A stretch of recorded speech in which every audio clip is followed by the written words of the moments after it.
purchased a Empi rear disc kit for my car. It's a 1962 Bug, and this one is the one that has the emergency brake cable. That's what we have here. I noticed this little part here. Let me zoom in on that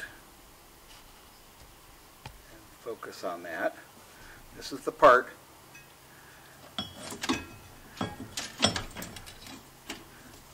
that the cable, this cable end goes into the hole from the back side, connects to this piece out here.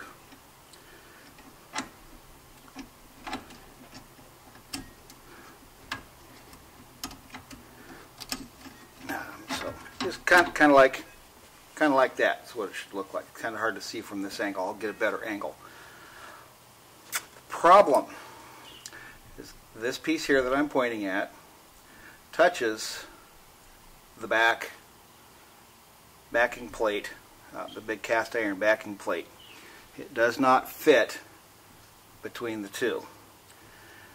It does not allow the back side of the caliper to be a floating caliper. It just it bumps and stops. Not what it's supposed to do. I have the calipers centered on both sides with heavy-duty hardened washers as spacers. I used thick washers and a couple of hardened thin washers in between, and used a bolt.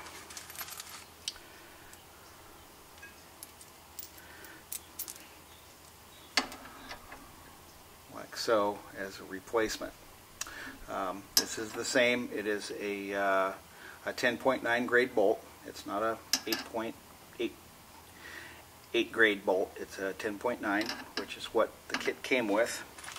The kit came with one that was a little bit shorter, and after putting spacers in there, there just wasn't enough threads on the end to bite into the caliper to be safe. So I just bought an extended bolt, which didn't make any difference to the side that I'm complaining about here.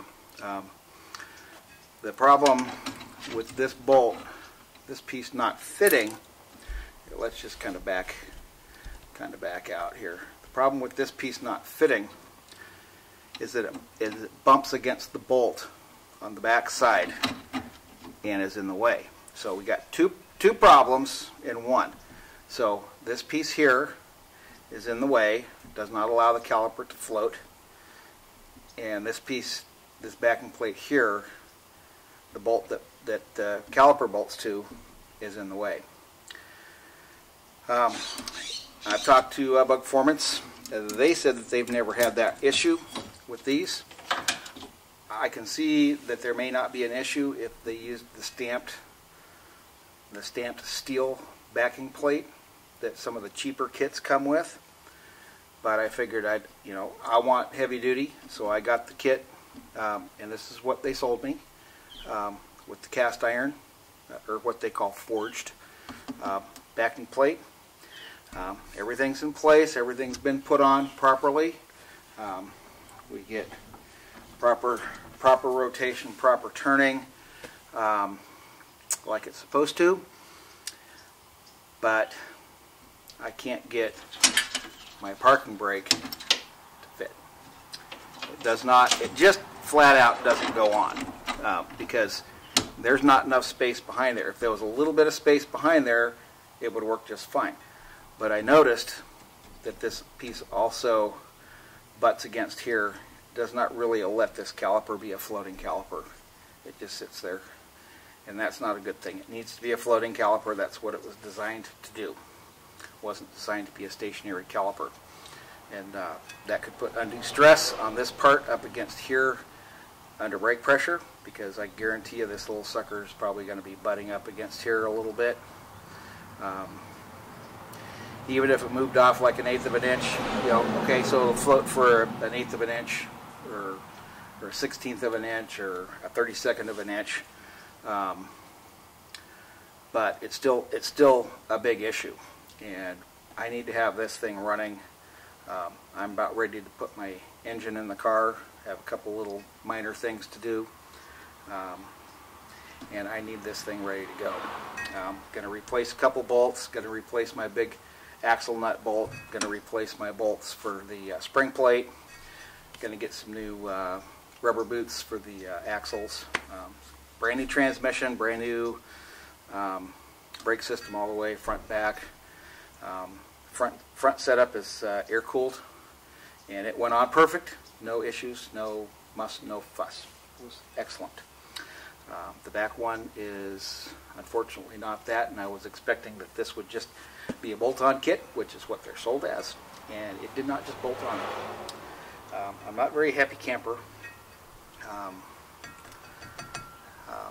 Spent enough money to where I have the right to bitch.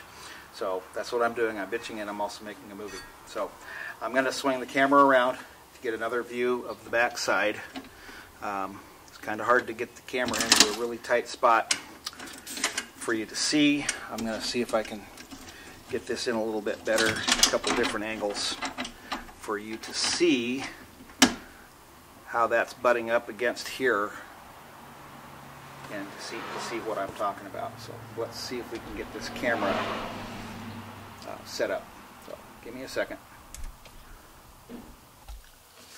Excellent. This is a real good shot here. So you can see here, this piece is butting right up against the backing plate here, and this piece is butting up against the bolt. This bolt does not leave enough room, even underneath, or just to pop it straight in like it's supposed to. This is the direction that it's supposed to go. Easily seen. Instructions are not very good that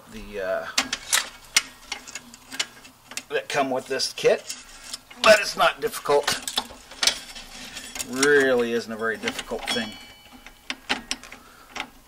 It's not really a very difficult thing to figure out that just not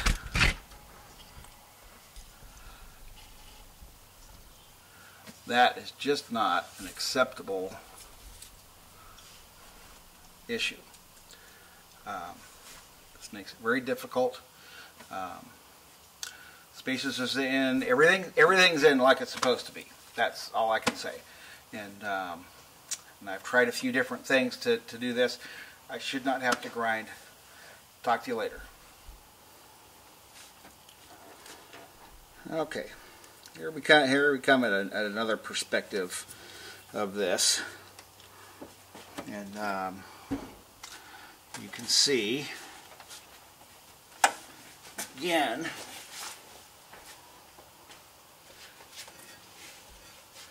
that this piece here is butting up against here. This piece is being cocked by the bolt. The bolt's in the way. It should not be in the way. And this piece should be wide enough space between the two parts and still keep the caliper centered on the rotor with the shims in there. Shims are in a perfect position where everything's basically centered, and I've tried it the extreme on both ways, either not enough or too many, and it still hasn't changed. Still hasn't changed the fact that the emergency brake thing does not fit the way it's supposed to. And